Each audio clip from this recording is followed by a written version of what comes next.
అంతర్జాతీయ మార్కెట్లో డాలర్తో పోలిస్తే రూపాయి విలువ రోజు రోజుకు పడిపోవడం, అధపాతాళానికి పడిపోవడం చాలా చాలా దురదృష్టకరం, శోచనీయం.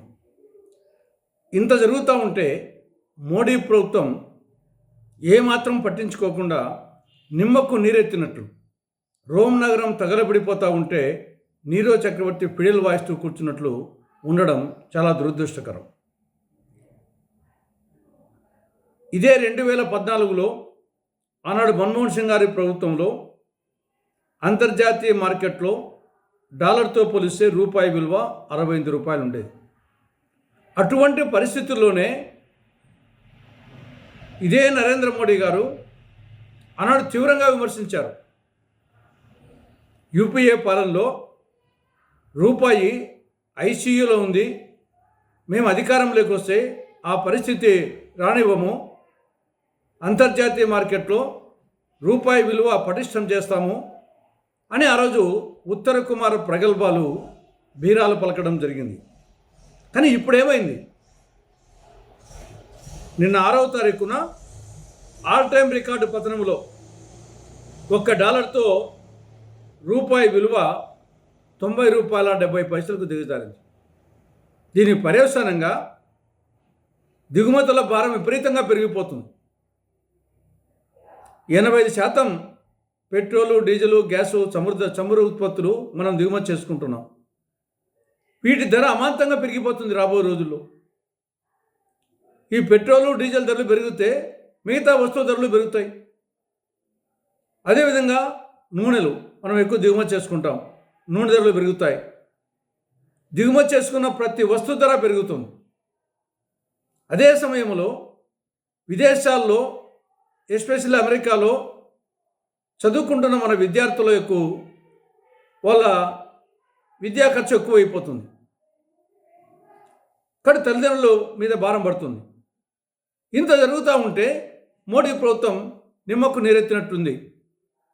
ఇదే గన జరిగితే ఏ విధంగా రూపాయి పతనం జరుగుతూ ఉందో మోడీ ప్రభుత్వ పతనానికి దారితీస్తుంది. తస్మాత్ జాగ్రత్త అని కాంగ్రెస్ పార్టీ హెచ్చరిస్తూ ఉంది. ఇక రెండవ అంశం, ఇండిగో విమానాల సంక్షోభం. గత 5 రోజులుగా ఇండిగో విమానాల సంక్షోభం దేశంలో తలెత్తింది. విమాన సర్వీసుల్లో ప్రధానమైన సంస్థ ఇండిగో సంస్థ, దాదాపు 70% వాళ్ళదే. అటువంటి ఇండిగో సంస్థలో గత 5 రోజులుగా సంక్షోభం. నిన్న శనివారము దాదాపు 1000 ఇండిగో విమానాలు రద్దు చేయడం జరిగింది. దాంట్లో అనేక విమానాశ్రయాలు, అటు ఢిల్లీ, బాంబే, కలకత్తా, బెంగళూరు, చెన్నై, హైదరాబాద్, అహ్మదాబాద్, ఇలా అన్ని విమానాశ్రయాల్లో ఇండిగో విమానాలు రద్దు చేయడం జరిగింది. దాదాపు దేశవ్యాప్తంగా 1000 విమానాలు రద్దు చేయడం జరిగింది. ప్రయాణికులు తీవ్ర ఇబ్బందులు పడుతున్నారు. అనేక మంది పెళ్ళిళ్ళకు పోలేకపోయారు, తమ దగ్గరి బంధువుల అంత్యక్రియలకు పోలేకపోయారు, ఇంటర్వ్యూలకు పోలేకపోయారు, కొన్ని పెళ్ళిళ్ళే ఆగిపోయినాయి.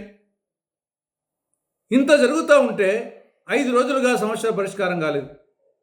ప్రభుత్వం ఉన్నట్టా లేనట్టా, సంబంధిత మంత్రి ఉన్నట్టా లేనట్టా, ప్రధానమంత్రి ఉన్నట్టా లేనట్టా, కేంద్ర ప్రభుత్వం ఉన్నట్టా లేనట్టా. అదేవిధంగా ఢిల్లీలో కాలుష్యం. మోడీ పాలనలో దేశ రాజధాని ఢిల్లీ చివరికి ఏ స్థాయికి తయారైందంటే నివాసయోగ్యం కాదు. దేశ రాజధాని ఢిల్లీ వచ్చేసి రాబో రోజుల్లో ఇప్పటికే అది నివాసయోగ్యం కాని స్థాయికి చేరిపోయింది. ఈ ప్రభుత్వం ఏం చేస్తున్నట్లు? పైకి మాత్రము అచ్చే దిన్ సబ్కా సాత్ సబ్కా వికాస్. ఇక్కడ చూస్తే అచ్చే దిన్ కాదు, సచ్చే దినాలు దాపురించాయి. సబ్కా వికాస్ కాదు, సబ్కా వినాశ్ జరుగుతూ ఉంది. ఇప్పటికైనా మోడీ ప్రభుత్వం ఒట్టి మాటలు కట్టిపెట్టి గట్టి మీద తలపెట్టబోయన్న గురజాడ సూక్తితో స్ఫూర్తిని పొంది నిర్మాణాత్మక చర్యలు తీసుకోవాలని, రూపాయి పతనము ఇంకా ఏమాత్రము తగ్గకుండా జాగ్రత్త పడాలని, ఈ యొక్క ఇండిగో విమానాలు కానీ మిగతా విమానాల సర్వీసులను పునరుద్ధరించాలని, ఢిల్లీలో దేశ రాజధానిలో